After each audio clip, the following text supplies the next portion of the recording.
পিটছে, আপনি মসজিদে নামাজ পড়বেন পিটবে। আপনার মসজিদে দরজা করে দেখবেন একে 47 দাঁড়িয়ে আছে একদিন ফজর বেলা, কি ব্যাপার? মসজিদে নামাজ পড়া যাবে না, জায়গার সমস্যা আছে। কে কে বললো? না তোমার গ্রাম থেকে একজন কেস করেছে। কে কেস করেছে? অমুক মোল্লা, মুসলমানি, তাকে কেস করিয়ে দেবে। ইচ্ছা করে তাকে বলবে তুই 10 লাগলে বাড়ি পালা, লে ঠেলা সামলা। কেসে জিতবে, তারপরে মসজিদ খুলবে। তোর কেসের জীবনের রায়ও হবে না, জিতবি উনি, তোর মসজিদ আসতে ভেঙে নেবে। তাহলে কি করা যাবে?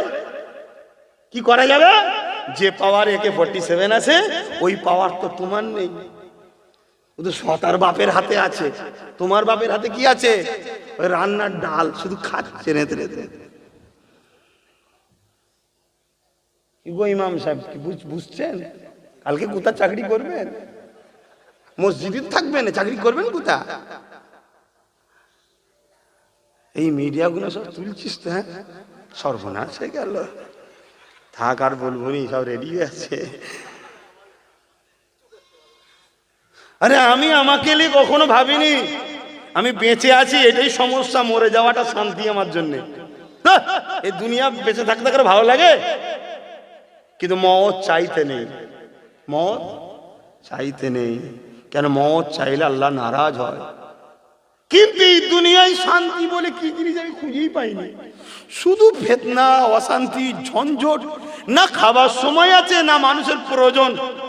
বুঝতে পারছেন না? পিসাব পায়খানা সেই সময়টুকু আমি পাইনি। বাস্তব কথা বলছি, আমি এত পেরেশানে থাকি।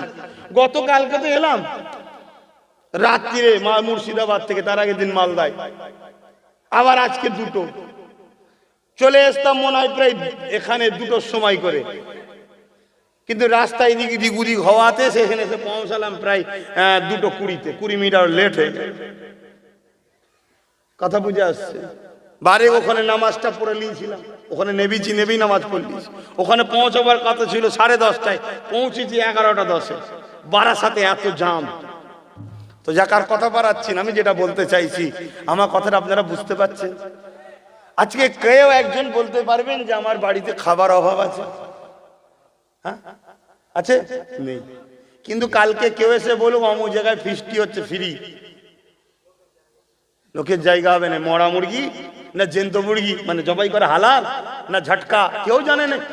গপা গপ খেয়ে যে এসে হাত বুলিয়ে শুয়ে পড়লো। মাফ করবেন, সত্য কথা বলছি।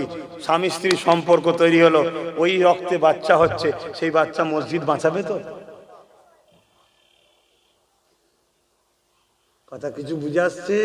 হ্যাঁ।